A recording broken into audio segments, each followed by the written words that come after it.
This hearing will come to order. And I am pleased to welcome our witnesses here today to talk about a critical issue, advancing technologies designed to reduce coal power's carbon dioxide emissions. I think our panelists will bring a wealth of knowledge to share about cleaner productivity of production of electricity at both new and existing coal-fired power plants. And we have several witnesses who will discuss the technical issues regarding long-term geological storage of CO2. Again, I welcome our witnesses. Thank you very much for testifying before the subcommittee this afternoon. As many of us know in this room this afternoon, approximately 50% of the electricity generated in the United States is from coal. According to DOE's Energy Information Administration, EIA, carbon dioxide emissions in the United States and its territories were just over 6 billion metric tons in 2005, and the electric power sector generates approximately 40% of the nation's CO2 emissions. Because we will continue to rely on coal for a large percentage of our energy consumption for the foreseeable future, there is growing national and global interest in developing strategies to reduce significantly the billions of tons of carbon dioxide released into our atmosphere from this source. If we're going to implement policies to reduce greenhouse gas emissions associated with the use of coal, today's hearing will help us better understand how far along we have come in meeting this challenge and how much further we may need to go. I understand that promising technologies are being developed to improve the efficient production of electricity from coal-fired power plants, which could help to reduce CO2 emissions. I look forward to learning more about the deployment of technologies that can capture CO2 from new and existing power plants and keep it out of the atmosphere. We must advance our technical ability to capture CO2 and prepare the heat-trapping gas for safe and effective storage in geologic formations. Without commercialization of carbon capture technologies and effective strategies to transport the CO2 from capture to long-term storage, we run the risk of profound damages to our climate system. I believe that coal will continue to remain a major energy source in the United States. I also believe the government, in partnership with private industry and universities, can take great strides in reducing coal's contribution to global warming. I look forward to hearing from our panelists about the challenges we face to design a carbon capture and sequestration strategy that is sensible and meaningful. And now I would like to recognize our distinguished ranking member, Mr. Inglis of South Carolina, for his opening statement. And I thank the chairman. Thank you for holding this hearing on an important topic. As the chairman just pointed out, we get a lot of our electricity from coal, and we have a lot of coal available to us. So sequestration seems to be one of the key breakthroughs that we need to achieve in order to make efficient or effective use of this resource. We've got a case study in South Carolina right now. Duke Energy faces a decision of whether to build a coal-fired plant or a nuclear power plant. And we'll leave for another day the question of the nuclear plant. I think that it would be preferable, frankly, in that situation, even though it's very expensive, $6 billion. But their probable choice sounds to me, since I'm not connected with the company, I guess we don't have to make any SEC disclosures based on this, but it seems to me that they're probably headed toward the coal-fired plant, which will 24/7, 365 days a year have a CO2 issue associated with it. And somehow we got to deal with that. And so this panel today, I hope, will help us figure out where the science stands with respect to sequestration, and help us know how the government might be a partner in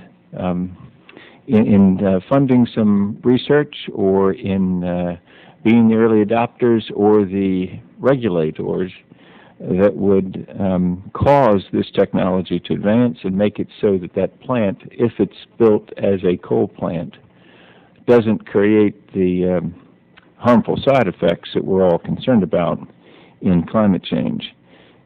It's good to be here. It's good to have the opportunity to have some experts that will help us understand the possibilities that are available to us. And, Mr. Chairman, I look forward to hearing from our witnesses. Thank you very much. I ask unanimous consent that all additional opening statements submitted by subcommittee members be included in the record. Without objection, so ordered. It is my pleasure to introduce the excellent panel of witnesses that we have here with us this afternoon. Mr. Carl Bauer is the Director of the National Energy Technology Laboratory at the Department of Energy. He is accompanied by Dr. Joseph Strachey, who leads the Strategic Center for Coal at the laboratory. Mr. Michael Rencheck is the Senior Vice President of Engineering Projects and Field Services for American Electric Power. Mr. Stuart Dalton is the Director of Generation at the Electric Power Research Institute. And Mr. Gardiner Hill is the Director of the CCS Technology and Alternative Energy for British Petroleum.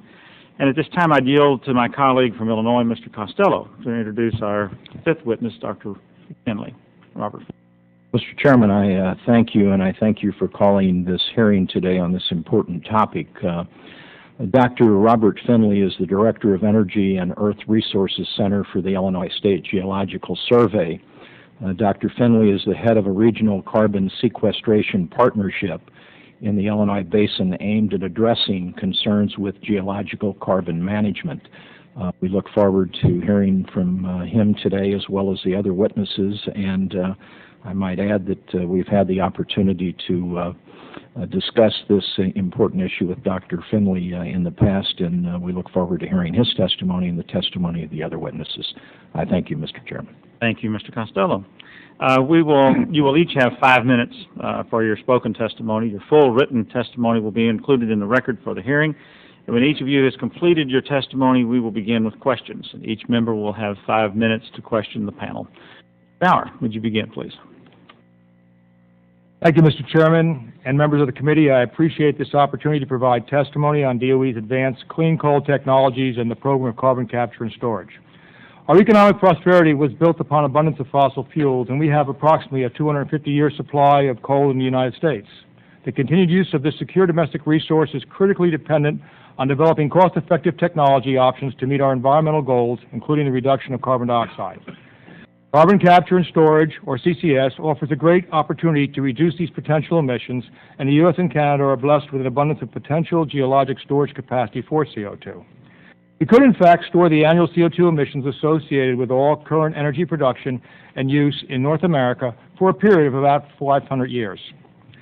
Our coal technology program includes development of advanced technologies for pre-combustion, or gasification, post-combustion, and oxy-combustion, multiple pathways to produce power and capture CO2, as well as a robust program for carbon sequestration. 2012 program goal is to show that we can develop advanced technology to capture and store at least 90% of the potential CO2 emissions from coal-fired power plants with less than a 10% increase in the cost of electricity. Commercial available technology to do this today would add from 30 to 70% to the present price of electricity. Gasification is a pre-combustion pathway to convert coal, biomass, or carbon-containing feedstocks into clean synthesis gas for use in producing power, fuel, chemicals, and hydrogen. The gasification technologies being developed meet the most stringent environmental regulations in any state and provide the opportunity for potential efficient capture of CO2. Some recent important developments. The Power System Development Facility in Wilsonville, Alabama, provides a pilot-scale test platform for evaluating critical process components. The transport gasifier at the PSDF is showing great promise for cost-effective gasification of low-rank, high-moisture Western coals. Recent successful testing of the Staymet dry-feed coal pump indicates a breakthrough, allowing coal to be pumped directly into a high-pressure gasifier and thus avoiding the need for cold drying and complex feeding systems. Another major development is the ion transport membrane technology. This is a more efficient and lower-cost method for producing oxygen, which is needed for these processes. This year, we are testing the robustness of the technology at Air Products' Sparrow Point facility. Finally, we are successfully testing Research Triangle Institute's warm gas sulfur cleanup system at Eastman Chemicals facility in Kingsport, Tennessee. They have a gasifier there uses coal. Since last fall, the test unit has performed exceptionally well and achieved extremely low sulfur levels. The Advanced Turbine Program is developing and testing advanced turbine technologies for use of hydrogen as a fuel, a key need for zero-emission coal gasification plants. We plan to increase the efficiency of these turbines by 2 to 3 percentage points while reducing the nitrous oxide emissions to ultra-low 2 parts per million. High-temperature solid oxide fuel cells are being developed for a variety of applications under the SECA program. These fuel cells offer several significant advantages to coal-based near-zero emissions power systems and are focused on operating on coal-derived syngas.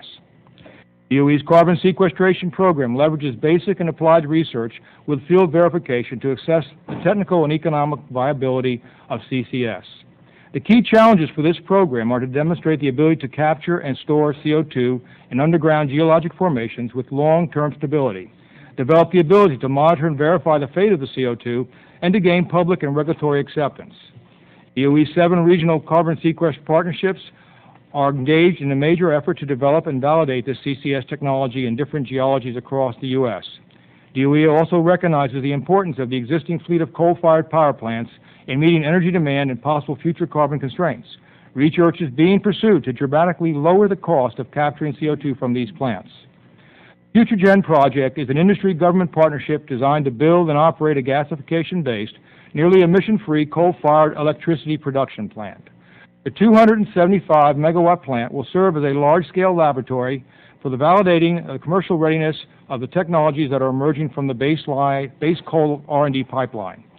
The important data and experience from FutureGen will lead to the design of the next generation of near-zero emission coal plants and provide information for industry, financial investors, and regulatory partners to understand how better to regulate and operate these plants. Mr. Chairman and members of the committee, this completes my statement, and I'd be happy to take any questions you may have at this time or later. Thank you. Thank you, Mr. Bauer. We'll postpone those questions for just a few minutes. Dr. Finley, would you? Thank you, Mr. Chairman and the committee. Understanding the capacity to geologically sequester carbon dioxide as a byproduct of fossil fuel use, including the use of advanced coal technologies, is an essential strategy to mitigate the growing potential for climate change related to CO2 buildup in the atmosphere. At the Illinois State Geological Survey, we have been investigating this capacity for more than 5 years, and since October 2003 have been doing so as part of a competitively awarded U.S. Department of Energy Regional Carbon Sequestration Partnership. This partnership covers the Illinois Basin, a geological feature that covers most of Illinois, southwestern Indiana, and western Kentucky. Our Phase 1 effort focused on compiling and evaluating existing data and resulted in a 496-page report indicating that 1, suitable CO2 sequestration reservoirs are present in the Illinois Basin, and that sufficient sequestration capacity existed to warrant further investigation. We then entered a Phase 2 validation effort in which we are currently engaged, in which 6 small-scale field pilot projects will be carried out through September 2009. In July 2006, DOE managers of the Regional Carbon Sequestration Partnership began the process of developing a carbon sequestration atlas of the United States and Canada. This atlas was released in digital form in March of this year, and the first edition of the printed version was released last week at the DOE Annual Carbon Capture and Sequestration Conference. I have a copy of it here that members may peruse at their leisure. Be pleased to leave it with you. The atlas suggests that there are some 3,500 billion tons of storage capacity in the regions covered by the partnerships. In my judgment, there is sufficient geological carbon sequestration capacity in the United States for geological sequestration to be one of multiple tools used on a large scale to reduce CO2 emissions from fixed sources such as coal gasification facilities. While compiling our Phase 1 report and while setting up environmental monitoring programs integral to each of the 6 field pilots, we have been aware of the need to understand the risks, both short-term and long-term, of geological carbon sequestration. We have been paying as much attention to the overlying rock that will hold the carbon dioxide in place, the cap rock or the seals, as we have to the rock into which the CO2 itself will be injected. To be an effective climate change mitigation strategy, the CO2 must remain in place and not leak back to the atmosphere, not contaminate potable groundwater, not affect surface biota, and not present a risk to human health and safety. We know that rock formations can perform this in an effective manner as both reservoirs and seals because they have trapped and held oil and natural gas that we drill for and produce every day. These hydrocarbons have been trapped in place for millions to hundreds of millions of years before being brought to the surface through wells. To minimize the risk of CO2 injection, the reverse of the process of oil and natural gas production, we need to apply many of these same advanced methods that we use to find oil and natural gas. We need to evaluate subsurface rock formations to find thick and competent reservoir seals, to avoid areas where faults and fractures could become leakage pathways, and to understand the chemical changes in the pore space of the rock where the CO2 will be injected. With respect to the safety of established projects, we have been injecting CO2 for enhanced oil recovery in reservoirs in West Texas for more than 2 decades. Since 1983, more than 600 million tons of pressurized CO2 have been injected into the subsurface, and 30 million tons are being injected currently on an annual basis. The safety record of this process has been excellent, with not a single loss of life incident during the period of injection. The injection of 1 million tons per year of CO2 for sequestration beneath the seabed of the North Sea has been taking place since 1996, and based on published reports, this process has been both safe and effective. I would conclude from this experience with CO2 and from industry experience with geological storage of natural gas that we could readily proceed with large-scale, by which I mean 1 million ton per year tests of geological sequestration for further evaluation of reservoirs and caprocks as they vary geologically around the country. To establish public confidence, all the regional partnerships have been carrying out outreach and education activities and have been integrating environmental monitoring into our small-scale CO2 pilot tests. As we move to the upcoming larger-scale tests, we need to invest even more into education, outreach, and especially environmental monitoring to ensure public confidence. Our experience to date, very much informed by the public meetings that we have held in regard to the 2 FutureGen finalist sites, which we're fortunate to have in the state of Illinois, has been a process of ensuring openness and transparency to help gain the public trust. Yes, we are putting something new into the subsurface. Yes, there are small and difficult to quantify risks, such as slow leakage, involved in carrying out any such effort. But yes, we are working diligently and in the most open way possible to investigate the geology of sequestration, and I believe that the geologic framework has the capacity and the security that we require to make sequestration a viable carbon management strategy. Thank you. Thank you, Dr. Finley. Mr. Rencheck. Good afternoon, Mr. Chairman and members of the committee. Thank you for inviting me to participate in this meeting. American Electric Power is one of the nation's largest electricity utilities with more than 5 million retail customers in 11 states. We are also one of the nation's largest power generators with more than 38,000 megawatts of generating capacity from a diverse fleet. But of particular note for today, AEP is one of the largest coal-fired electric generators in the U.S., and we have implemented a portfolio of voluntary actions to reduce, avoid, and offset greenhouse gases during the past decade. Coal generates over 50% of the electricity used in the United States and is used extensively worldwide. As demand for electricity increases significantly, coal use will increase as well. In the future, coal-fired electric generation must be zero emission or close to it. This will be achieved through new technologies that are being developed today but are not yet proven or commercially available. Like most companies in our sector, AEP needs new generation. We are investing in new clean coal technology that will enable AEP and our industry to meet the challenge of reducing greenhouse gases for the long term. This includes plans to build 2 new integrated gasification combined cycle units, IGCC, and 2 state-of-the-art ultra-supercritical units. These will be the first new generation of ultra-supercritical and IGC units deployed in the United States. AEP is also taking a lead role in commercializing carbon capture technology for use on new generation and, more importantly, for use on existing generation as a retrofit. We signed a memorandum of understanding with Alstom for post-combustion capture technology using Alstom's chilled ammonia system, starting with a commercial performance verification project in mid to late 2008 in West Virginia, a project that will also include storage of the carbon dioxide in a saline aquifer. We will move to the first commercial-sized project at one of our 450 megawatt plants at our northeastern unit in Oklahoma in 2011. This would capture about 1.5 million metric tons of CO2 per year, which will be used for enhanced oil recovery. We are also working with Babcock & Wilcox to develop its oxy-coal combustion technology through a development of a 30 megawatt thermal pilot plant at its Barberton, Ohio facility in 2007. Oxy-coal combustion forms a concentrated CO2 post-combustion gas that can be stored without additional post-combustion gas processing equipment. We are hoping to bring this technology from the drawing board to commercial scale early in the next decade. Retrofitting our existing fleet to ensure carbon capture will be neither easy nor inexpensive, and AEP is very comfortable leading the way. We have a long and impressive list of technological firsts that we achieved during our first 100 years of existence. But we have identified one very important caveat during our century of technological achievement and engineering excellence. Proving technology to be commercially viable and having that technology ready for widespread commercial use are two very different things. It takes time to develop off-the-shelf commercial offerings for new technology. AEP is not calling for an indefinite delay in the enactment of mandatory climate change legislation until the advanced technology such as carbon capture and storage is developed.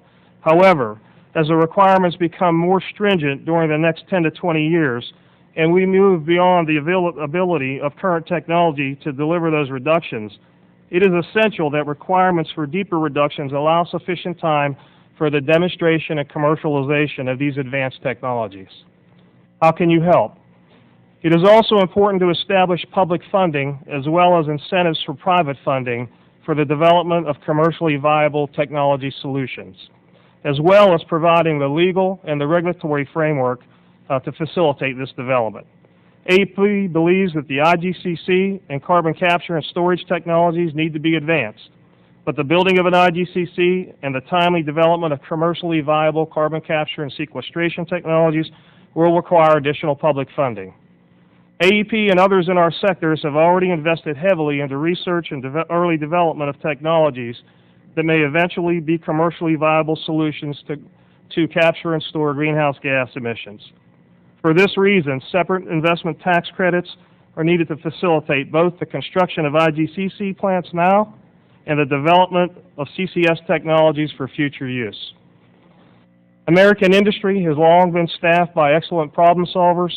I'm confident we will be able to develop the technologies to efficiently address emissions of greenhouse gases in an increasingly cost-effective manner. We have the brain power. We need time, funding assistance, and the legal and regulatory support. Thank you. Thank you, Mr. Rencheck. Mr. Dalton? Thank you, Mr. Chairman. Thank you to the committee, and thank you for having EPRI here today for the testimony. For those of you that don't know, EPRI is a nonprofit R&D organization with operational headquarters in California, but with principal operations also in Tennessee and in North Carolina. I'd like to summarize just a couple of brief points and then elaborate briefly. Recent EPRI work shows that reduction of CO2 from the electricity sector will require a portfolio of technologies of all sorts, not just capture and storage.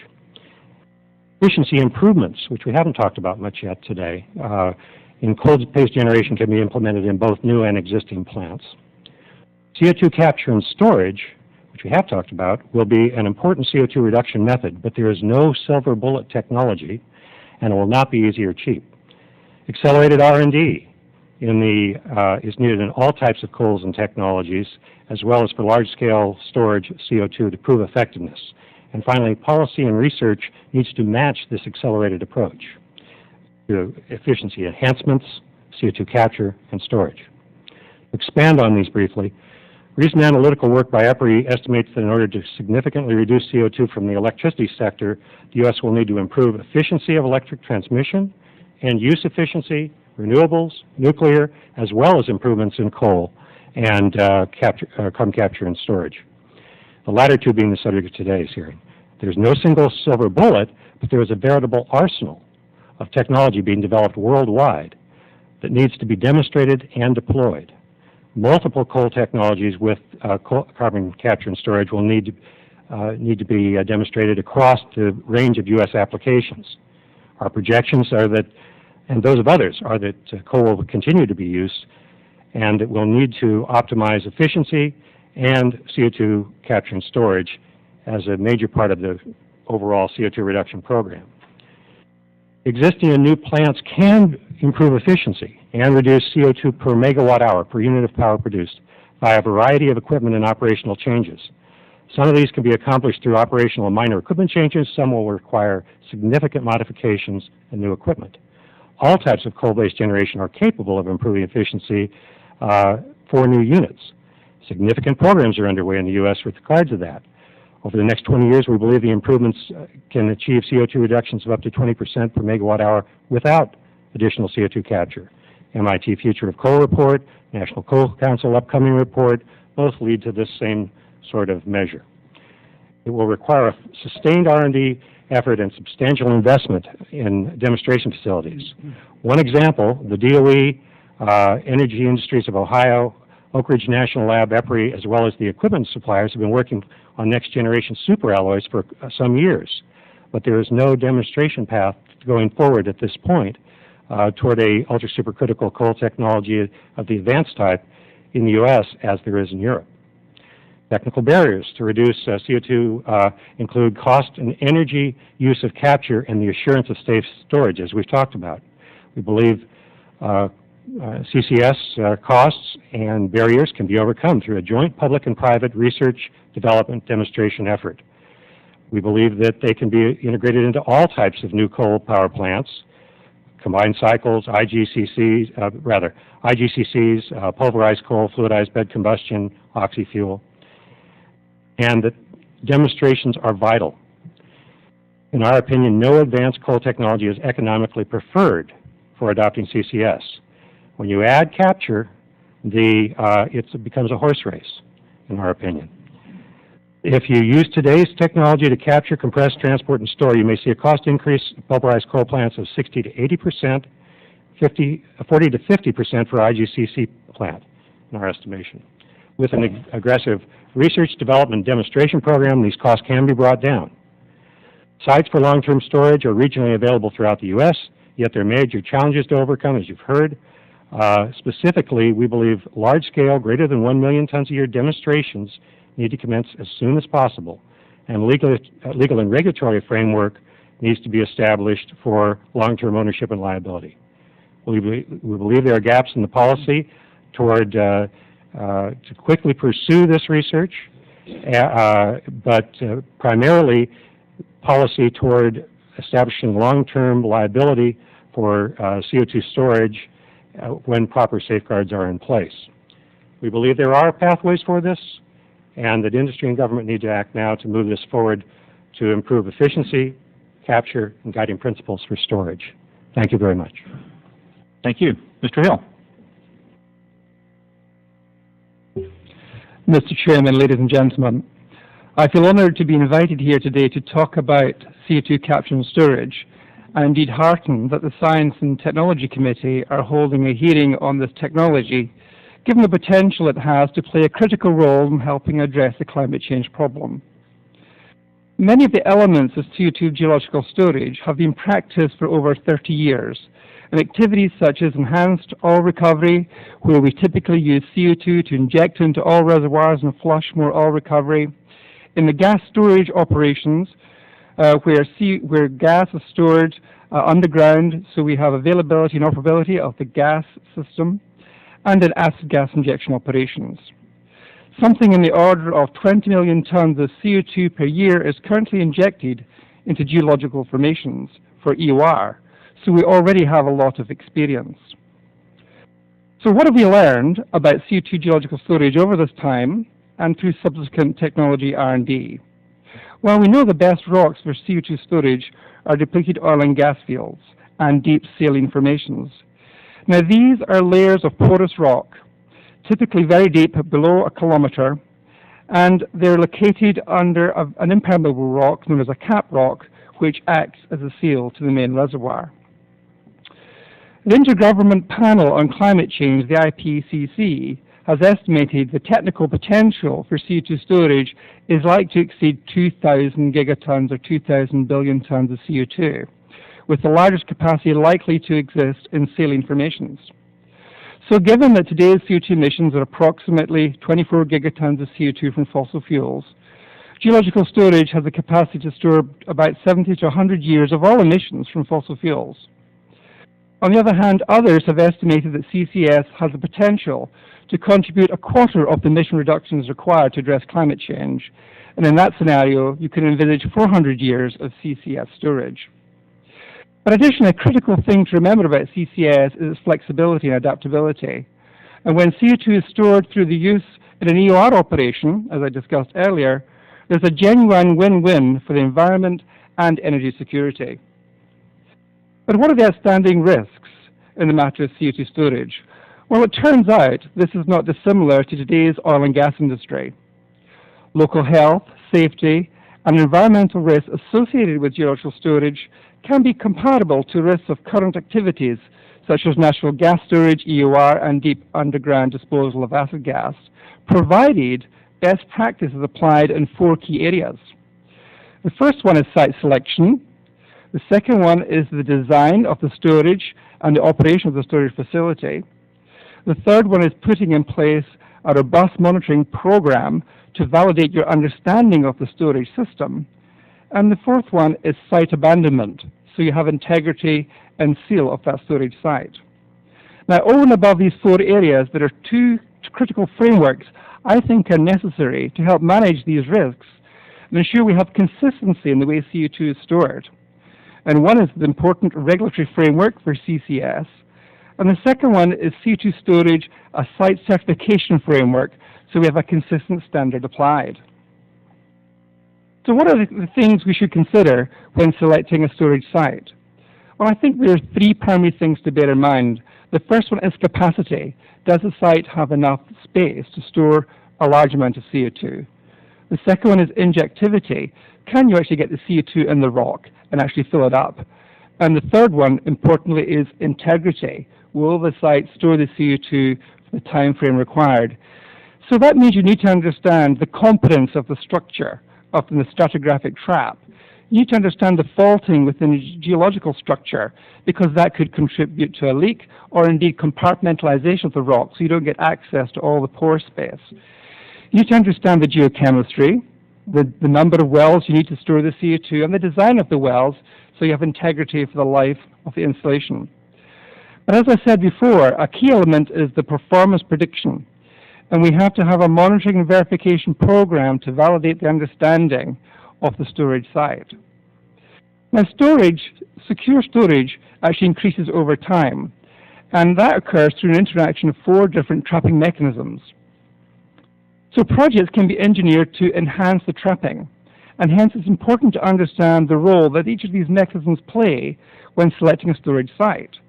So the first one, as I've mentioned, is structural trapping, where you have an impermeable rock above the formation which actually physically traps and is a barrier to CO2 moving up. The second mechanism is called residual phase trapping. That's simply CO2 going into like a sponge. You have the sponge you have in your bath that you fill with water. The same thing with CO2 in a rock. The CO2 goes into the pores in that sponge, in that rock, and gets trapped between the pore throats and becomes totally immobile. Just like you can't get the water out of the sponge unless you squeeze it. The third one is solubility, and that's where CO2 dissolves in water, and you have fizzy water. And what happens is the density of that water increases, so the water then sinks to the bottom of the reservoir and can't possibly come out because of the density difference. And the fourth one is mineral trapping, and that's where the CO2 reacts with some of the minerals in the formation, and you get physical hard scales forming, so it's physically trapped in a solid form. And hence the security of storage increases with time. So what steps remain to be taken so we can design long-term carbon sequestration projects? Well, clearly technology development must continue and has an important role to play. But my sense is the time is now right to embark upon large-scale demonstration projects. And I would say that's 1 million tons or more per year projects. And it's important we demonstrate, and we look and we try to demonstrate in a number of different types of reservoirs in different locations. And we need to truly learn by doing at scale. This needs to be done in a managed way via something like a deployment strategy, which is an overarching framework or plan that is consistent with a clear objective that will be achieved by a certain point in time. We need to set a goal and put in place a plan to achieve the goal, being clear and transparent on the conditions of satisfaction required along the way, so we can secure the public's confidence in this technology. It's clear we need to put in place regulations and policy measures that will allow geological storage to happen. Industry need a regulatory framework so that the operating conditions are clear.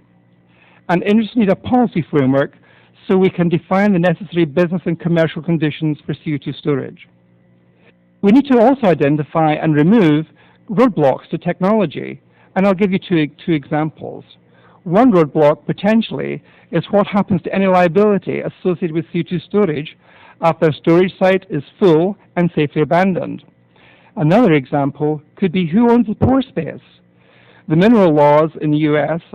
are unclear in some cases about ownership of the very pore space in the rocks that will be used for storing CO2. So removing these barriers and a deployment strategy that is open and transparent with the appropriate regulations, I think are really important in convincing public, regulators and governments alike that CCS is a safe and important technology to help solve climate change. Ladies and gentlemen, it is time to get into action. It's time to get on with the job. This technology is available now, and with some help, we can make it happen at scale. And this is actually being demonstrated today by BP, who have announced 2 hydrogen power projects which will utilize CO2 capture and geological storage to produce low-carbon power from fossil fuels. Thank you very much. Thank you very much. We will now begin with our first round of questions, and I will recognize myself for 5 minutes. And I'd start with a whole bunch of questions at one time, if you'll forgive me for doing this, and do them as best you can. And I'd like to ask Mr. Bauer, Dr. Finley, and Mr. Hill to respond to these. I understand that CO2 storage is a technology that is available today, as we've heard, and could play a significant role in reducing CO2 emissions into the atmosphere. Do we know what the probability is of a carbon release from a geological site? What research and data are available to understand the environmental and human health and safety risks? Are there well-established risk assessment methodologies for geological storage of CO2? Let me start with those, and then I'm going to ask 2 more.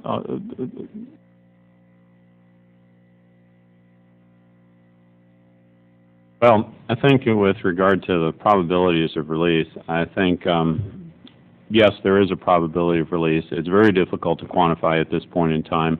Natural gas storage industry has had many very safe and operational natural gas storage facilities. For example, we have one in Champaign County, Illinois, that stores 150 billion cubic feet of flammable natural gas over an area of 25 square miles, and that facility has been in place since the early 1970s, and to the best of our knowledge, never has had a leak to surface or a problem.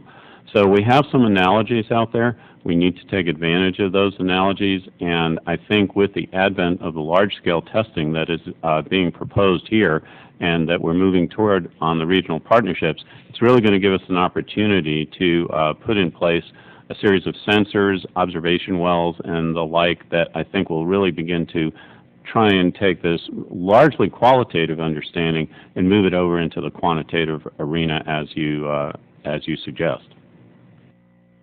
I would agree with that, and I think Gardiner Hill did a great job of describing basically what a reservoir would be, which is really not a void. It is a rock, it's a permeable rock, and many people get concerned about a rapid release, but from a permeable rock, it doesn't just spring out in tremendous force. It can be a volcanic void, and there's been a couple incidents in history recorded where a volcanic void erupted with CO2 being released in a low-lying area, and there was a concern, but that is not the kind of capture area, plus the capstone rock being very important. We do have data. The regional partnerships have done some great things in the first 2 phases at both analysis and collecting data, but the 3rd phase, which we're entering this year, is to do projects towards the 1 million ton per year level and to gather greater data for that. On the area of risk assessment, there are abilities to do risk assessment. The application to this particular arena is not broadly done except from the standpoint, I think, and Gardiner, maybe you could speak to the EOR and the risk assessments about there. That might be of enlightenment to you. Thank you. Yes, thank you very much. I think this is all about risk management, actually. And the way we approach this is by taking a fundamental review of the risk and making sure these are managed adequately. But let me start by saying there's a lot of experience. I mean, there's many examples of gas storage, which is clearly more dangerous than CO2 because of the increased buoyancy and the flammability of gas. Many years of EOR, and indeed, we actually have a number of CO2 natural gas fields that exist, or CO2 natural reservoirs that exist in the U.S. that primarily are used today for supplying CO2 for EOR. So we can actually go and look and study these CO2 natural reservoirs that have occurred for millions of years and why CO2 has stayed there for millions of years. And indeed, we've done studies to undertake the performance of the natural gas storage system. And there's examples in Europe where there's a very large natural gas storage system actually under the city of Berlin itself. So there's real examples of where gases like CO2 and perhaps even more volatile are actually stored in fairly public places very safely and with a great track record. Let me interrupt you because I've got 50 seconds left, and I want to try to be a little bit better on my timing this time. Let me ask the last two questions of you for this particular section for me, then I'll catch something else a little bit later. But who should manage and monitor the sequestration sites? And secondly, does the EPA have good regulatory structure in place to adequately address the review and oversight necessary for large-scale carbon sequestration? On the matter of who should regulate, I won't take that one on directly because of my position, but we are working with the EPA to put in information and to prepare regulatory requirements. They do not presently have it for a matter of sequestration. They do have it for injection wells. There was a letter of guidance released March 7th of this year from EPA giving direction of large-scale injection, but the long-term storage is not framed up properly yet. Dr. Finley or Mr. Hill, would you comment on them? Yeah, I think, as Carl mentioned, yes, the U.S. EPA has issued these guidelines looking at Class 5 experimental under the Underground Injection Control Regulations as a place to start. I think the Interstate Oil and Gas Compact Commission has been working now for several years looking at the state regulatory framework because, after all, under UIC, states that have primacy, for example, do regulate as Class 2 the wells that deal with oil and gas and EOR, which Gardiner has referred to. So I think basically, the states need to have an important role in it, but the exact framework of that role has yet to be defined. Yes, I would just revalidate that. I think it's an important thing to tackle regulations. I think we need to get groups together to make sure we have the right people who can write the right regulations. We're involved in helping, we would like to be involved in helping develop these given the experience we have through EOR and through CO2 storage, like our in Salafield, where we're injecting 1 million tons per year of CO2, which is stored annually. Thank you very much. Ranking Member Inglis, recognized for 5 minutes. Thank you, Mr. Chairman. I'm a commercial real estate lawyer, not a scientist, which will become obvious in the midst of these questions I'm about to ask. But one of the things we say in real estate, is 3 things determine the value of real estate: location, location, location. And so the question I've got about the geological formations is, how common are they, and are they located in places that are usable? I mentioned in my opening statement the Duke Power plant in South Carolina that may be a coal-fired plant. How readily available are these locations for the kind of storage that we're talking? Whoever wants to take a shot at that? Well, it depends on the type of rock. So I was in Madison, Wisconsin 2 weeks ago and listened to the Wisconsin state geologists proclaim very clearly that the state of Wisconsin has very limited opportunity to store carbon dioxide in the rock framework. I'm afraid that's also the case for much of the Atlantic coastal plain, which you represent with regard to South Carolina. I got my PhD at Columbia, and so have some knowledge of the geology of the state of South Carolina. But basically, it's the rock framework, but that's not to say that we're restricted locally within that rock framework, because after all, we have more than 1 million miles of natural gas pipelines in this country that deliver natural gas from offshore Gulf of Mexico to the state of Maine, for that matter. So basically, I think what can be adapted is find the places where the geology is suitable, where it's safe, and where it can be effective, And if you have places where the coal resources or the water resources are available such that power generation is appropriate there, then we can build an infrastructure to move the CO2 to where it can be safely stored. So then we'd likely be talking about moving CO2 pipeline system. I guess truck would not be effective, right, because there's a lot of it, so you got to move it. Which is the next question is the other thing about commercial real estate is we say, you know, they're not making any more of it, which makes it valuable, real estate that is. And so the question is how quickly before these formations are used up, and what kind of capacity do we have? We have natural gas out, but so there's got to be a lot of capacity there because we've been burning natural gas for a long time. But we're producing CO2 by other sources besides natural gas, coal and other things. So how long before these formations are used up? Any projections on that? Well, I think as Dr. Finley gave in his testimony, there are multiple hundreds of years of geologic storage capacity available. It goes back to location. They may not be always available where you are. I think as Gardiner also mentioned making sure you have a sufficient reservoir when you start to meet your need for longevity of there is also something determined. So the bottom line is there's plenty of storage available. The geographic location may not always be in the right place. You may have to pipeline to it. But for the nation, about 97% of the areas that use coal for power today have geologic storage within a reasonable distance, 50 to 100 miles at maximum, to be pipelined, many times even right below a facility presently. Can I just add to that? I think this is actually a volume issue, and that if CCS is to make a contribution to climate change, then we're actually talking about huge volumes. And in my statement, I said it could contribute up to a quarter of the reductions required to help stabilize emissions. Now, even a quarter contribution is something like equivalent to 125 million barrels equivalent of oil. So that's an industry bigger than today's oil industry. Currently, the oil industry is about 80 million barrels per day. So if CCS is doing only a quarter of reductions required in emissions, you're talking a business or an infrastructure at least equivalent to today's oil industry. So it will be a big infrastructure requirement. It turns out there are a number of oil and gas fields that are very suitable to store CO2, but there's actually a lot larger capacity in these deep saline formations, which turn out to be quite extensive across the U.S. and, in fact, most of the world. I'd like to add on the regional partnerships, the importance of continue the drilling into the saline aquifers, where we understand a lot about the oil formations and gas formations.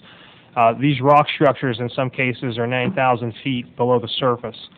At our Mountaineer plant, we participated in the drilling of that, understanding the geology. We think we need to do more of that so we understand geology at those deep levels. More questions, but my time's almost up. Mr. Bauer, just make sure. How much, you said within 50 miles we have what percent of the capacity?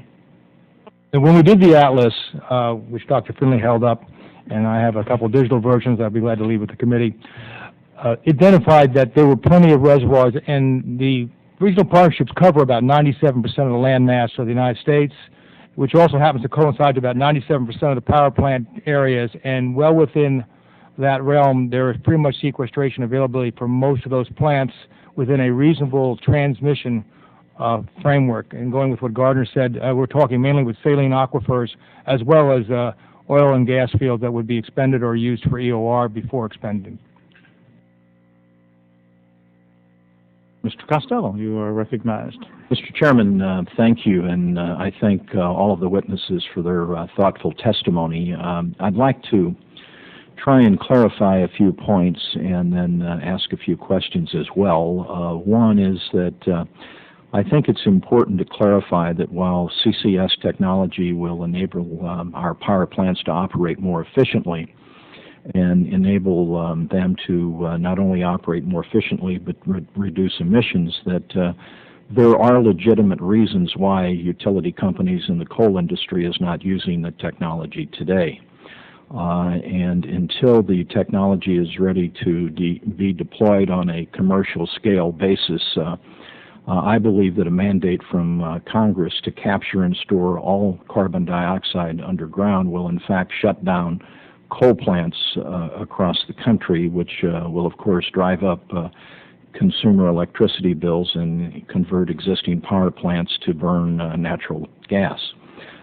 given the volatility of the oil and gas market and the instability in the Middle East and the rising cost of oil and natural gas, I believe we should reject policies which move us toward greater dependence on foreign sources of energy and instead embrace policies and encourage the use of our domestic resources, such as advanced clean coal technology demonstration projects. The figures that I have from the Energy Information Administration in May of 2007, the cost per million BTU of oil is $7.66 per million BTUs.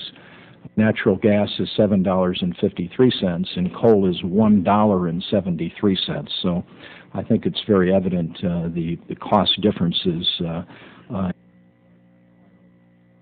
gas and coal.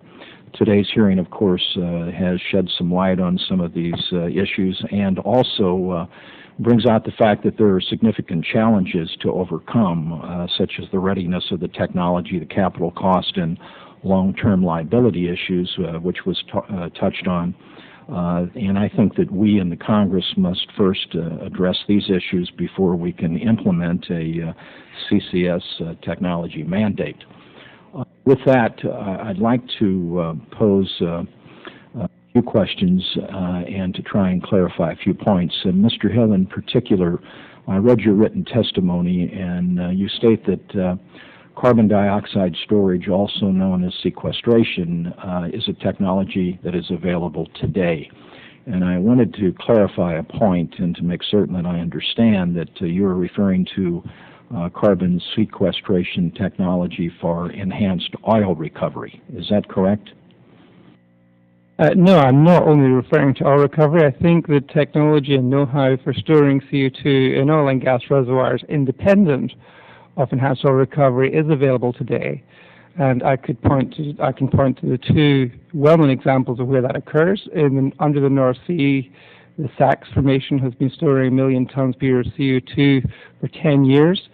And the gas development in Salah, it's also storing 1 million tons of CO2 per year in the bottom of a gas reservoir on the water leg.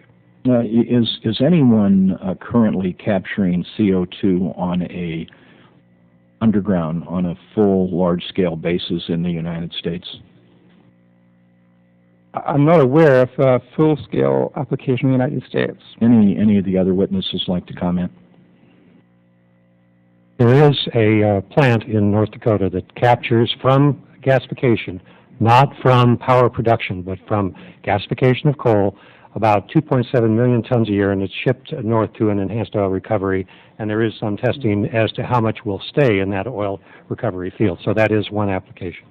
Let me, there is a bit of, we held a briefing for members on the issue of coal and some of the challenges that we have, and some people believe that the technology on a large-scale commercial basis is available today. Others say that it won't be available until the year 2020. And I wonder if, in particular, well, if any of the witnesses would like to comment, beginning with Dr. Finley.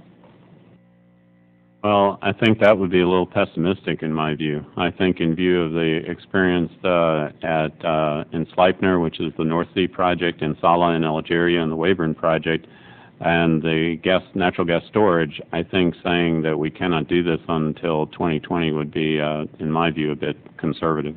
But would you agree that the technology is not on a commercial, full-scale basis available today?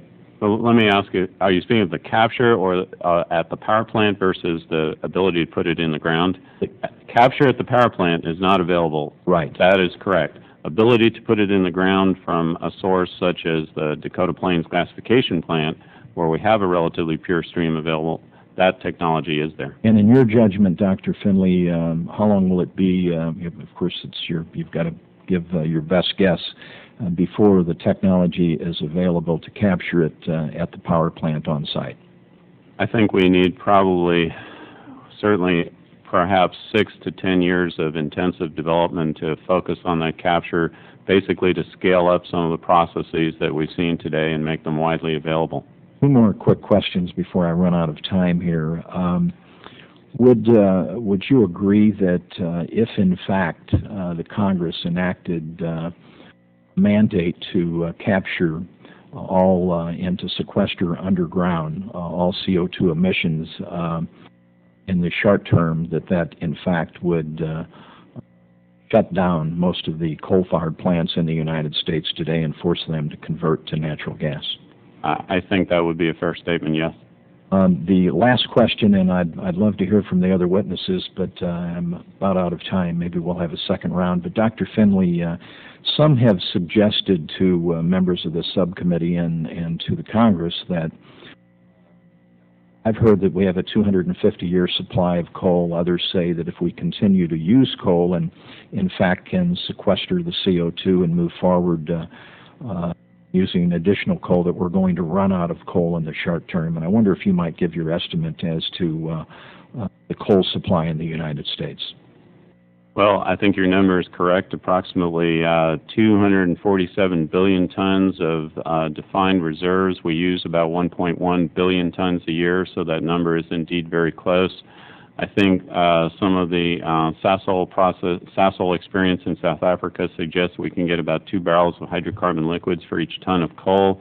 I think we could easily move to perhaps produce as much as 2 million barrels per day of liquids from coal, and I still think we would easily have 100 years of coal to do that, in addition to having the coal available for electric generation that we would need over the next 100 years. I thank the chair for being generous with my time, and thank the witnesses. Very welcome. We'll get you back somehow. No. Mr. Nagelbauer, you're recognized. Well, thank the chairman, and like the distinguished ranking member, he's a real estate lawyer and I'm a real estate developer, so I don't know if I'm going to be able to contribute much more than he did to this discussion. I think I want to start with a fundamental question in just for my own edification. If I had two electric power plants sitting side by side, one of them using natural gas and one of them using coal, what is the ratio of CO2 being emitted by those two plants, Mr. Dalton? You roughly get about 2,000 pounds per megawatt hour from a coal plant, conventional design or gasification design without capture, and you roughly get about 800 pounds per megawatt hour from a natural gas plant combined cycle. So it's a substantial difference. Correct. And so while we've got you in the queue, from your testimony, my impression is that post-combustion CO2 capture not only reduces the output of pulverized coal unit and therefore adding to the cost, but also adds to the cost due to the additional technology, transportation, and storage requirements. Is that accurate? That is accurate. We estimate that both the energy use in capture and the compression energy, primarily, that is used to get the CO2 up to the point where it becomes almost like a liquid, about half the density of water. It's transported through a pipeline. That energy can roughly run from, if you use today's technology, 20 to 30% of the overall energy of the plant.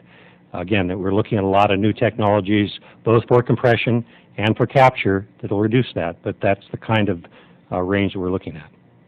So I've got to have 120% more capacity with that process to produce about the same amount of energy without it, and so and at the same time, I guess I'm creating more CO2 to be dealt with. And you're using more coal, correct. So for that to be a viable option for the future, what kind of research needs to begin to, or is research going on to try to make that a more efficient process? There is research going on.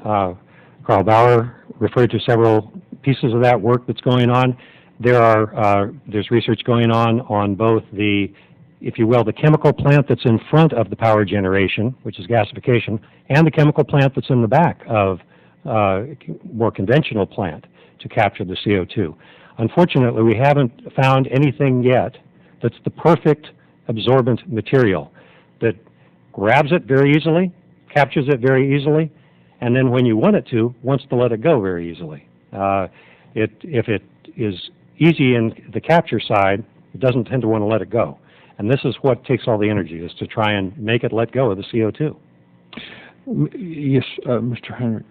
I would tell you that we're working on demonstration projects that would take those types of technologies that Stu is talking about from a pilot phase to an advanced phase, where we're hoping to get the energy penalties down to the 10 to 15% range. And the purpose of the demonstration is to do it at scale and understand how it will behave on the back of the plant. We're also looking at building IGCC plants, which, in order to advance that technology, we're going to have to build 4, 5, 6 of these plants at a commercial scale before we understand how they can more efficiently and more effectively be utilized. Mr. Finley indicated that in my part of the world, West Texas, we've been using CO2 for tertiary and secondary recovery of oil, and very, very successfully, and I assume without much hazard to the environment and to the region.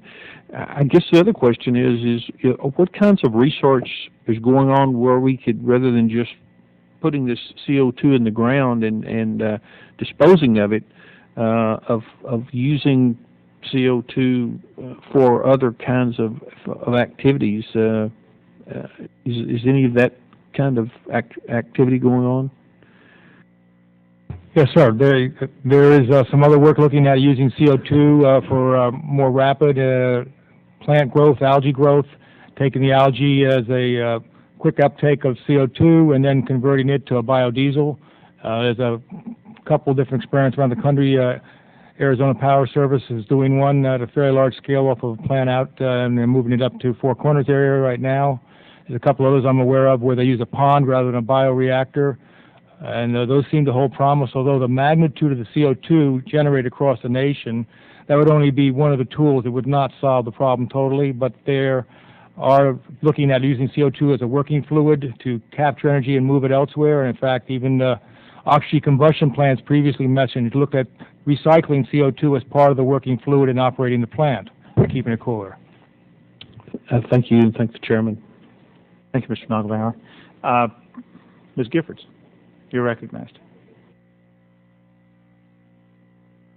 Thank you, Mr. Chairman.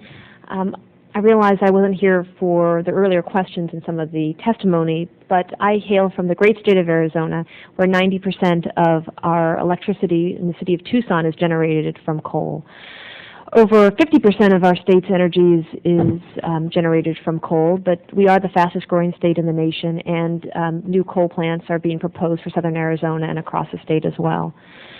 I would like to see Arizona transition from coal to clean renewable energy. However, I recognize that for the foreseeable future that carbon capture and sequestration could help us reduce emissions in the meantime. So I'm curious to the barriers that we have in front of us in Arizona. I'm curious about the environmental benefits and the costs, and also some of the political obstacles that we have to overcome to make this reality. And for anyone on the panel to answer, please. Well, if you're talking Arizona specifically, there are, as I'm sure you're aware, the geological resources to put CO2 in and store it. So those possibilities are there. But I think you made a very important point in your question, which is the political, and I might say the public receptivity to this. And it's one of the reasons the regional partnerships were formulated, to both understand the challenges in the geographic locations as well as the geologies, but also to work across the states that are part of it, to work with the communities and the academia to communicate what they find and what the challenges and what the opportunities are, so that the public acceptance and political acceptance would be there should this process turn out, as it seems to be a very viable solution. So I think part of it is education, and part of that education, as you, again, wisely observed, is to go to where we'd like to go as far as renewables will take many decades to raise the quantity capability. How do we keep the economy viable while we do that?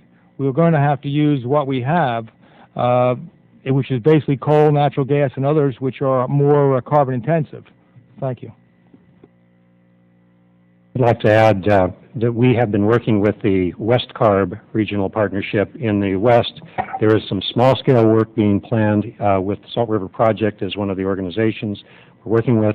Again, this is the small-scale type of work that the regional partnerships has been excellent at setting out. It helps in understanding the mechanics, the monitoring, the verification. It helps in understanding the public perception issues as well. But there are geologies that run throughout certain parts of the West that are somewhat similar, and so there should be quite a bit learned from any large-scale work that follows on wherever that is in the West. The geologies are somewhat similar to my understanding as a chemical engineer, not as a geologist. And I would offer that the initial approach to improved efficiencies of coal generating plants are very important, and that's the reason for advancing technologies such as the all-pursuit critical plant as well as the IGCC plants. And also the existing fleet can also be improved from an efficiency perspective, but at times it runs headlong into NSR regulations about improving boiler functionalities. So you could advance the existing fleet efficiency if we could get better clarity around new source review. And, Mr. Chairman, if we can just follow up there, I'm curious in terms of the actual costs and where those costs would be shouldered. Is this would they privately shouldered, publicly shouldered? Can the government step in and be helpful here? On the projects we're proposing, we are looking for a partnership between public and private funding. We are working also with technology providers who are also putting some of their money up front in the development of technologies. But it is quite expensive, and any one entity trying to push this forward by itself isn't going to be able to do it. So it does need to be a partnership. We do need to have incentives and funding to be able to progress technology, especially if we're looking for it to progress in an expedient manner. One other point, I'm not sure if you were here for the testimony that I gave, but mentioned that for a current technology on a pulverized coal plant, adding capture and storage might be an increase of 60 to 80% in the wholesale cost of generation, and for an IGCC, possibly 40 to 50%. Now, a lot of research, federal and private efforts are going toward reducing that cost. But right now, it's a very significant cost. Now, that isn't all of the retail cost of energy, obviously, but it could very significantly add if it's today's technology. I would just like to reinforce a couple of points. I think government has a very important role to play here to enable this technology to happen and to happen quickly, because time is of the essence. And the key ones, I think, are regulations and policy, and the need for public-private partnerships to co-invest, to build these large integrated projects. They are very large capital outlays, but for that you get very large reductions in emissions. And that's one of the unique things about this. You get very large reductions in emissions from one very large power plant. The downside is they are large capital outlays, and that's why you need to have this public-private partnership sharing the risk and sharing the development of this technology. Chairman, if I can just follow up really quickly. Mr. Hill, can you give us other specific examples where public-private partnerships of this magnitude have been created along other industries and areas that we can possibly learn from? I can give you a couple of examples where we're doing it on technology R&D. I mean, we formed a public-private partnership, in fact, with the Department of Energy, probably about 6 or 7 years ago now, where we really embarked upon a large program to develop new breakthrough technologies to reduce the cost of capture and to prove that CO2 could be stored safely. And that involved 8 different companies, the Department of Energy, the European Commission and the Norwegian government, who have been working together over the last 6 years at developing this technology. And it's now got us to the stage where we're ready to deploy and really demonstrate that at scale. And I think that's a great example of where these public-private partnerships have got into action and produced some really tangible results. I'd also offer that FutureGen is off to a good start with public-private partnerships, and it also has an international flavor with participation from both utility companies, coal companies, as well as governments. Thank you, Mr. Chairman. You're welcome. Thanks, Ms. Giffords. And now I'll recognize Mr. Wilson. Thank you, Mr. Chairman. Gentlemen, thank you for being here today.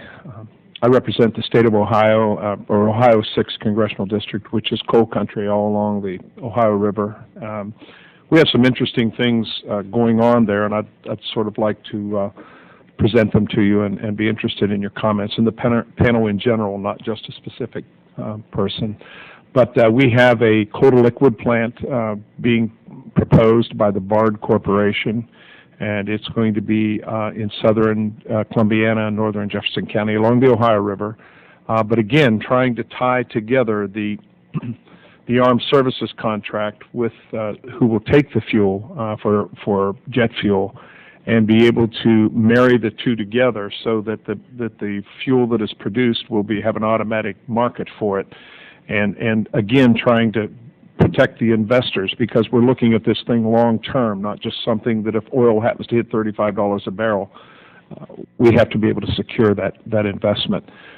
That's one thing we're hearing. Another one of the concerns, and we're very excited about that, I might add, we also have a new coal-fired electric plant, a couple of them in play right now, and we have a couple of retrofits that AEP are doing along this Ohio River corridor. The question, or to me at least, the focus should be politically, or from the government, I should say, that if oil is the numbers that Congressman Costello said, which are just hugely different in what the coal can produce, it would seem to me that it would be wise to focus on the research and development of this. At this point, it would be a much less expensive process than to continue sort of bantering around, for lack of a better term. But I'm not sure, as a new congressman, how we do that. So I'm not sure that you have all the answers to those questions. But the other thing I'm hearing is sort of a mixed message on how we do the sequestration. One of them is in one of my areas we have a new process called Power Span that has been put in, and they have drilled a 9,000-foot hole in Shadyside, Ohio, there at the Burger plant. To do sequestration, and my understanding is that hole gets smaller as it gets deeper.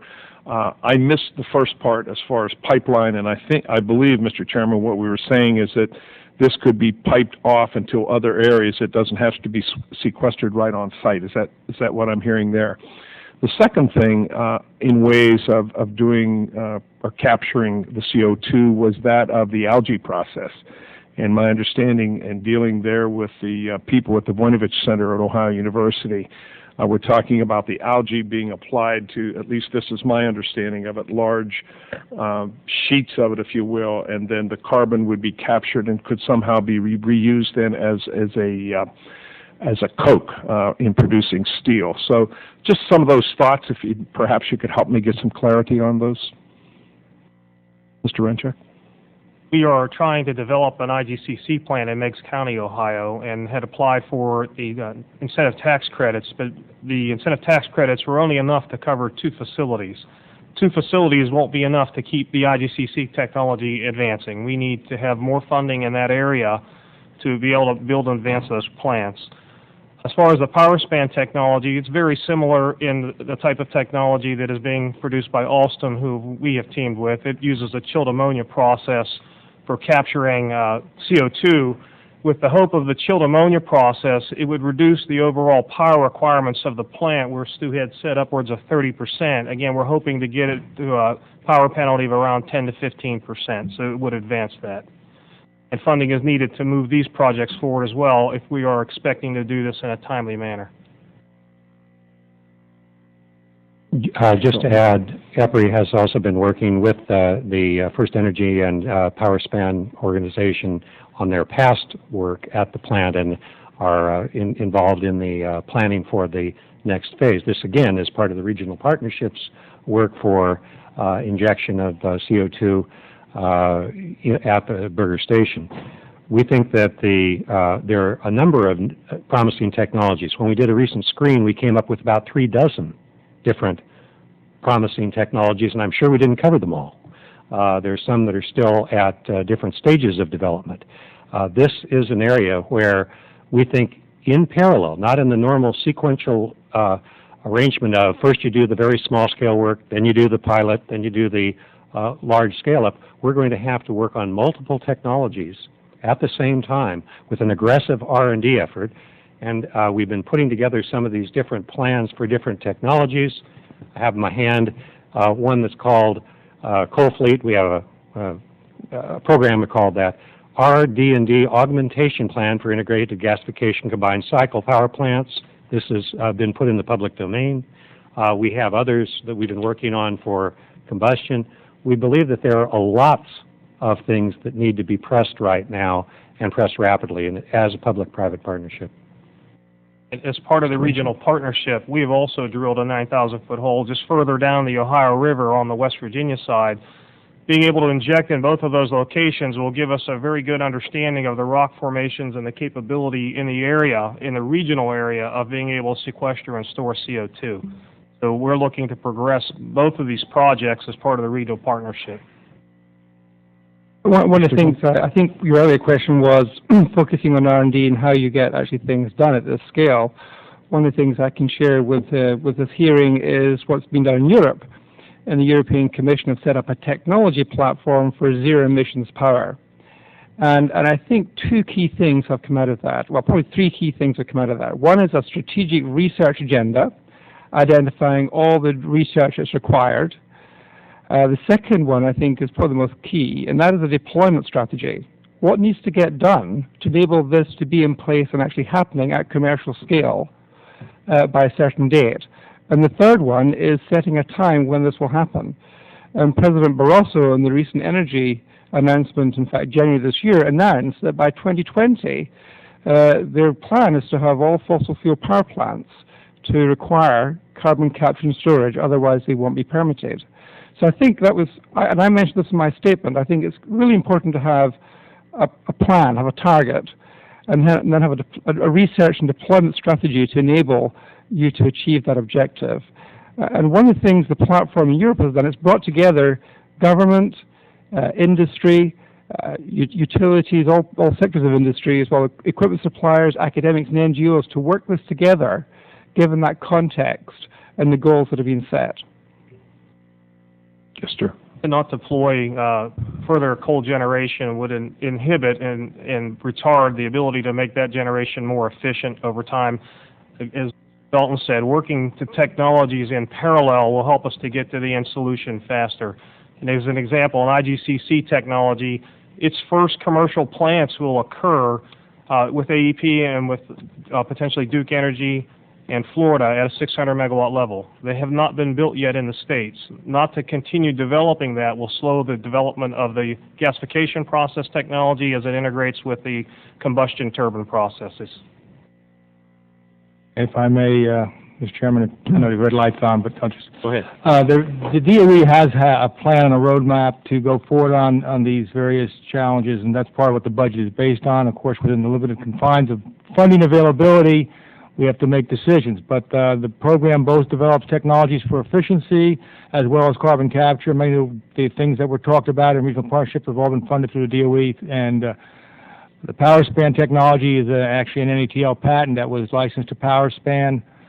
On the algae issue, there are multiple ways to capture, and I think part of the things you're hearing, Congressman, are that there are multiple pathways forward, and on funding level constraint for parallel production is part of what's slowing the process down. So going back with what my friends here are saying, trying to do things in parallel costs more instantaneously than doing things in series. Will you help us push for that additional funding? I'll do what I can do. Thank you, gentlemen. Thank you, Mr. Chairman. You're welcome. Thank you. I have a number of questions, and if y'all will keep your answers as short as you possibly can, I might be able to make it through all of them. Mr. Bauer, how high do you believe the alternative combustion technologies DOE is researching, like oxycombustion, can push the efficiency of coal, energy efficiency of coal? I think the issue on the oxycombustion is we can get to several percentage points more efficiency. So presently, the advanced power pulverized coal plants and IGCs are equivalent in efficiency. I think with oxycombustion, with some improvements in IGCC, they both will be in the 40% plus range over the next several decades. The thing that oxycombustion provides is just savings on the capture side, because now then you have a higher concentration of CO2 to capture from a pulverized coal unit, which is one of the advantages that IGCC has. They have a higher concentration of CO2 in their stream. So that begins to level those issues as far as the price of operation. What progress has your advanced turbine program demonstrated over the last 10 years, and how close are these technologies to commercial scale application? I'm going to ask Dr. Strachey to speak to that, because that's his domain. I think the Advanced Turbine Program has made some remarkable progress. Originally, it was directed towards natural gas and resulted in the H-class turbines, which are the most efficient, largest machines that are now being demonstrated at multiple sites around the world. What we're trying to do in the coal program is take that same kind of technology and adapt it for burning hydrogen, which is what you would have in a zero-emission plant. We're at some of the early stages of this work, and we hope to test some of that technology in FutureGen and other sites as well. How close commercial scale application? Well, you can do it commercially now, but you'll take a hit in terms of efficiency and emissions. So the problem is, how do you get back the couple points of efficiency that you would lose and keep NOx emissions very low in the parts per million, couple parts per million range? So these plants could be sited anywhere in the U.S.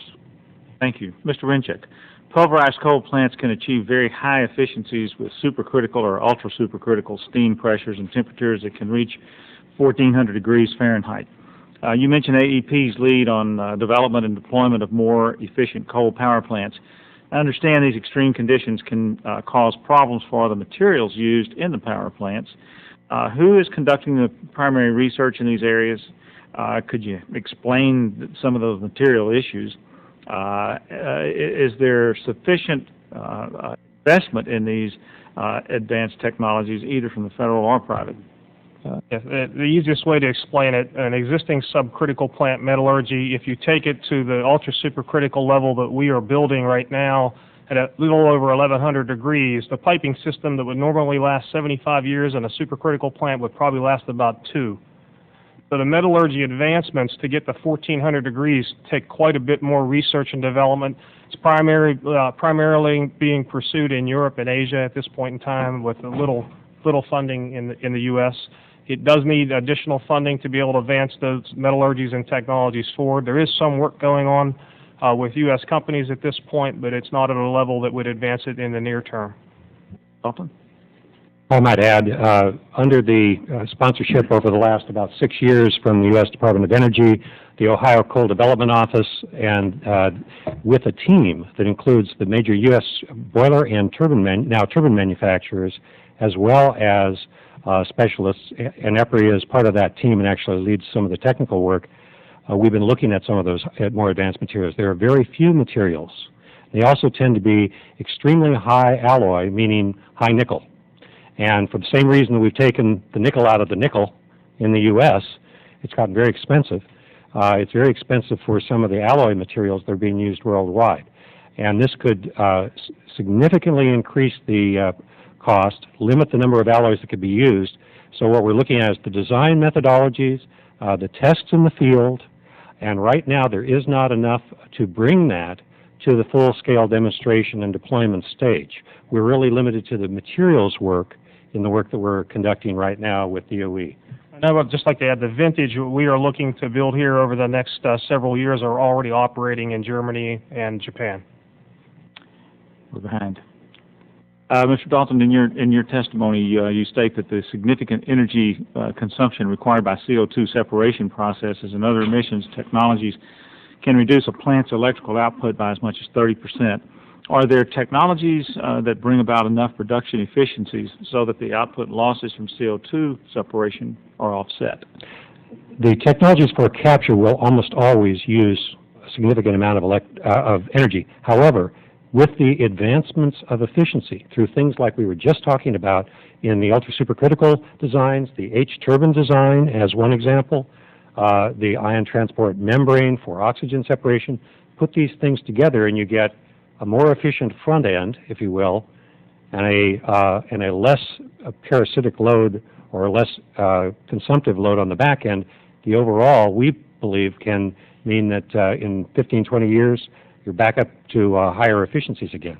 But there is some consumptive use. Like to make one point, as a retrofit on an existing plant, there are steam requirements for the existing technology that can get to the point where the plant physically won't work. And in looking at some of our existing fleet, we believe we can only get enough steam off the steam cycle to capture a maximum of 50% carbon. Thank you. With today's technology. Thank you. Would the work that Rick Smalley was doing at Rice University on carbon nanotechnology be? Are you familiar at all? There are at least 3 dozen new processes. Some of them propose very low energy use or using other forms of energy, such as the algal growth, which uses solar energy as part of the overall energy balance. Thank you all. You did good. Ranking Member English, it's your turn. Thank you, Mr. Chairman. You know, necessity is the mother of invention, but it's also true that invention is propelled by a can-do spirit. And the neat thing about being here and hearing you testify is it's obvious that you're out there trying to solve these things. And so we're very fortunate to have people like you doing what you're doing. And maybe now you can explain to me the chemistry of carbon that I said earlier I need to understand the science a little bit better. And maybe it would help me to have somebody tell me why it is that apparently carbon wants to hook up with oxygen, right? And to get it to unhook, it takes some energy. But it must be possible to hook it with something else to make it so that it isn't necessary to sequester it, or is it? I mean, is anybody working on something that would cause it to hook with something else, or is there nothing else that it likes to dance with? Well, as you said, Congressman, carbon and oxygen seem to like each other. H2O, of course, is hydrogen and oxygen, but given the choice, more energy is released going to carbon dioxide than water. So, in fact, shifting the gasification reaction to make more hydrogen, we pass steam through the system, and it hooks up with carbon monoxide, CO, to form water, to release hydrogen and have more oxygen and carbon combining. So the problem is that it's a lower state of energy required to have that bond of CO2. So therefore, it's very hard to break it apart once it's joined. It is possible, and in fact, some people are looking at taking CO2 and using it to reverse the process, which will take energy. But if the economics are right because of the pain of CO2 in the world, you could possibly make a Fischer-Tropsch fuel out of that. That doesn't make sense in our present economy because of the energy burden. But in the future, it may make sense because the problem of CO2 could be so great that the economics drive it the other way. In which case, the carbon itself has some value if you could isolate it. Yes, most of our fuel and many other things that we use, carbon is an essential component of it. Right. Even biomass is basically because of its carbon value that we use it. So now maybe somebody can explain to me the thing that I heard a presentation and I didn't get it. So maybe you can help me understand it about how it is that how a pre-combustion CO2 capture works. The bottom line is in the gasification process, you're taking coal and you're not oxidizing it or burning it. It's more like it's smoldering. And with that, it produces a gas. The gas is primarily carbon monoxide and water, and it's under pressure. So it's a pressurized gas stream. Carl was talking about the way you would do that. Then, as syngas goes forward, you shift it, and when you shift it through a Fischer-Tropsch process, it creates basically hydrogen and CO2 in a pure stream. That CO2 stream is pressurized already, so now to pump it in the ground takes a lot less energy to store it. And then the hydrogen is used in the combustion turbine to generate electricity. Let me try one other analogy. If I had a pretty good-sized power plant and I made this gas, I take a little bit of oxygen, not enough to burn it, but a little bit. I react it, I make something that looks like obsidian, volcanic glass, and it's inert. In the process, I make CO and hydrogen. The gas is under pressure, and it's high in concentration. I can literally put my arms around it, the size of a duct. However, at the back end of a power plant, the duct is more like the size of this room. It's very, very large. And you can just think it takes more equipment to literally get your arms around it. It's a much smaller, more compact, cheaper process to capture it in this pre-combustion at pressure with a higher concentration of CO2 than it is to capture it afterwards. But do you want your chemical plant in front or in back? Because they're both really chemical plants. And in the back process, it's basically at atmosphere conditions. In the combined cycle process, it's compressed down to over 200 pounds, well over 200 pounds. Ms. Schultz, did you want to add something to that? Yeah, I was just going to, say the same thing from a different perspective. So post-combustion is basically you burn the fossil fuels, and you have the exhaust gas, and you have to strip out the CO2 from the exhaust gas. And the challenge is the CO2 might only be a small part of that exhaust gas. It might be 10 or 13% if it's coal, or maybe 3 or 5% if it's gas. So you've got a huge volume, and you're trying to just pick out this 13 or 3% of CO2. That's why that's quite tricky and quite expensive. Pre-combustion is quite interesting, because pre-combustion is basically you're developing a conversion process. You're converting gas, or you're converting a fossil fuel, putting it through a chemical conversion process to get some other state for that fossil fuel. And if you shift it the whole way by using steam, you get eventually CO2 and hydrogen.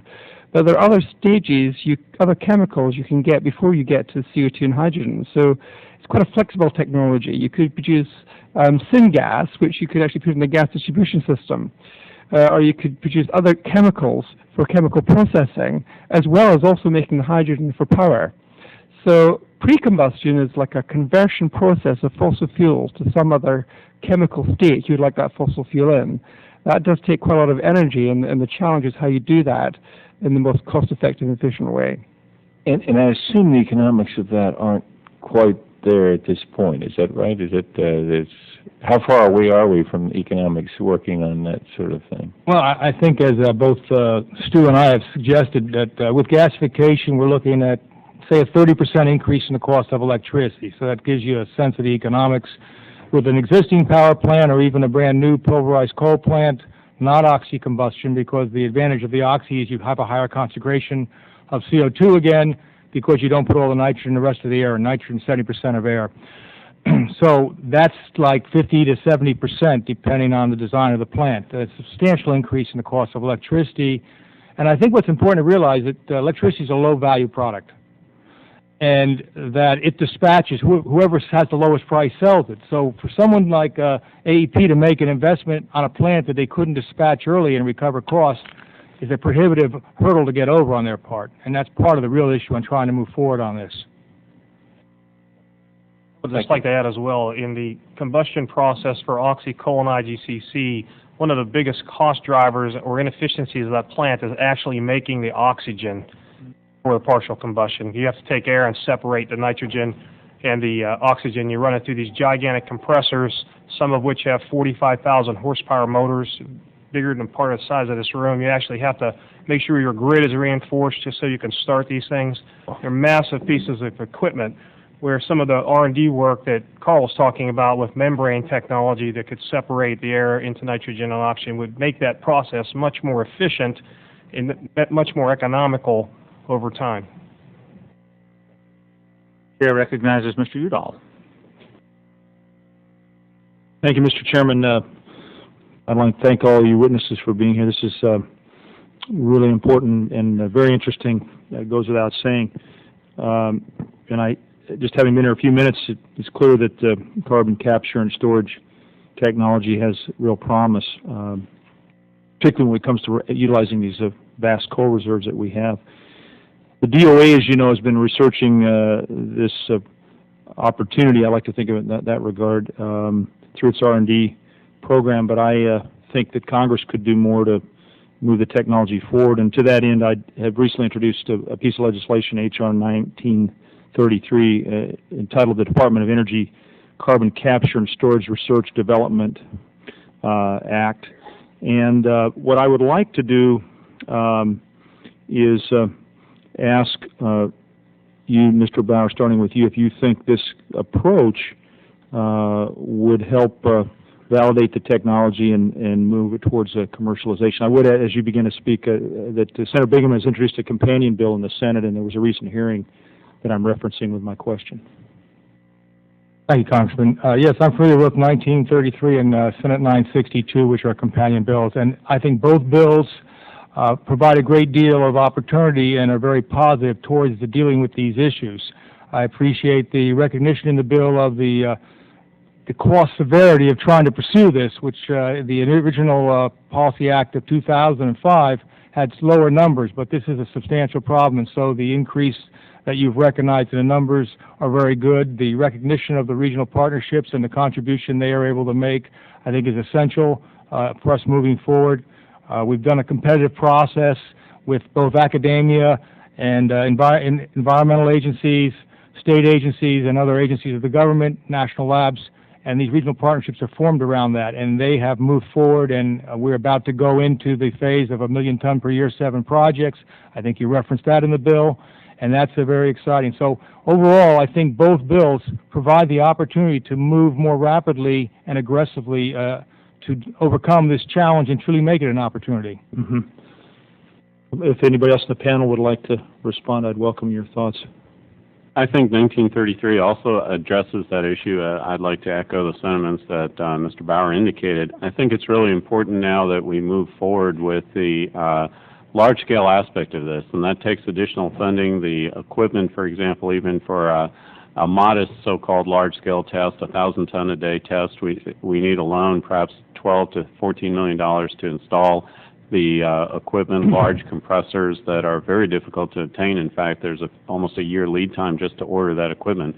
So I think funding of this effort is extremely important. I think there's a much greater recognition as a result of the 3 IPCC reports that have come out since February, and I commend the effort to move this forward, particularly at the large scale, and to fund those efforts at that larger scale.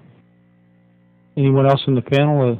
Mr. Bauer, you want another? Yeah, I just wanted to add one other thing. I was trying to recall the many things and looking at the bill. Sure. And I'm hoping not to be out of turn in saying this, sir, but to do these projects is going to take more than 3 years, and I'm sure you realize that and understand the process, but I didn't want to be remiss in suggesting that this would be the end of the story. I wish it would be, but it's probably 7 to 10 years, depending on how successful we are to get to the end. No, we're here to improve the legislation that's been proposed, and it makes complete sense that 3 years is not the only length of time we should be considering. Anybody else on the panel? Mr. Dalton? While not commenting on the bill itself, I would point out that capture is one of the big costs. It's almost as if you can look at 2 big issues, the cost and energy use of capture and the effectiveness and assurance that you have storage well in hand. Those are the 2 big issues. And putting them together is one of the things that we think is very important as well. It's well enough to say that, yes, the car will perform this way and the tires will perform that way, but you really do want to test them together. And in this case, I think that we want to make sure that large-scale capture and transport and storage are operated together to make sure that there is good ability to do that and operate the system that includes point-to-point transport, storage, as well as capture. Excellent point. Mr. Hill, and then we'll come back to Mr. Rencheck.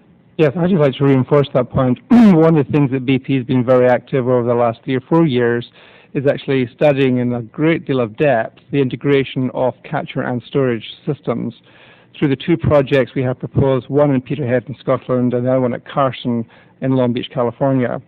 And one of the key things we're learning as we do this detailed work is the integration of the various components of the overall process in a way that will have a high degree of efficiency and a high degree of operability. So I think there's only so much you can do by looking at individual components, and there really is a need now to build these very large-scale, integrated, commercial-scale projects to prove the integration of the various components, the operability, and the overall cost. And we will only discover that when we actually build them and get really experienced. I think that's the next step for us to take. Mr. Chairman, I see my time's expired. Is it time for Mr. Rencheck, or we have another round, whatever works? We've provided projects that we're undertaking that will take it to scale, but as we talk about that, we need to also advance the combustion process and the pre-combustion process through ultra-supercritical technology or IGCC technology, in addition to post-capture or capture and storage as well. Doing one without the other only thwarts the technology advancement going into the future. These are very important points. Mr. Chairman, I had a couple of other questions. I could submit them for the record, or I could direct them to the witnesses, depending on your time frame. If I could, and if you all discussed this before I arrived, what's the probability of a carbon release from geological storage sites, and what research and data are available to understand the environmental and human health and safety risks, and are there well-established risk assessment methodologies for geological storage of CO2? Easy questions, I'm sure, given the smiles I see on people's faces, and I think Mr. Hill, Dr. Finley, and finally, and Mr. Bauer, you all have some qualifications to speak to. And Dr. Finley, I'm sorry, I see it's Finley here and Finley here, so you correct me. Well, that is an extremely important issue, and it's in fact one that DOE has funded work. The national labs, Lawrence Livermore and Lawrence Berkeley, have both been working on this for some time, independent of the regional carbon sequestration partnerships. We're in the process of uptaking some of that knowledge into our partnership.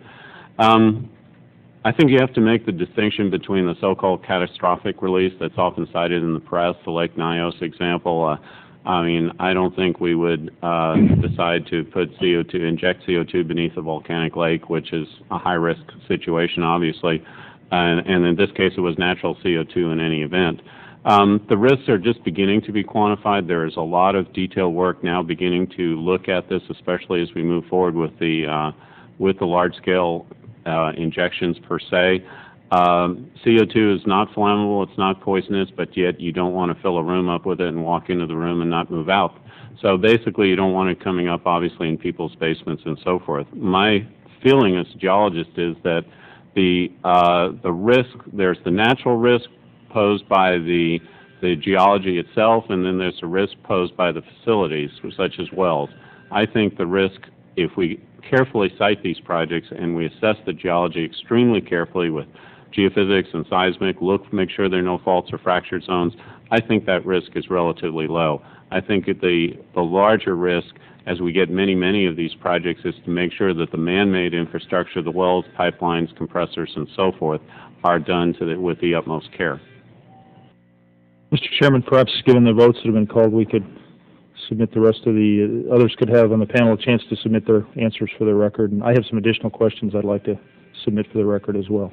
Without objection, you may do so. We want to thank all of you for appearing before the subcommittee this afternoon. And under the rules of our committee, the record will be held open for 2 weeks for members to submit additional statements and any additional questions that they might have for the witnesses. And this hearing is now adjourned. Thank you.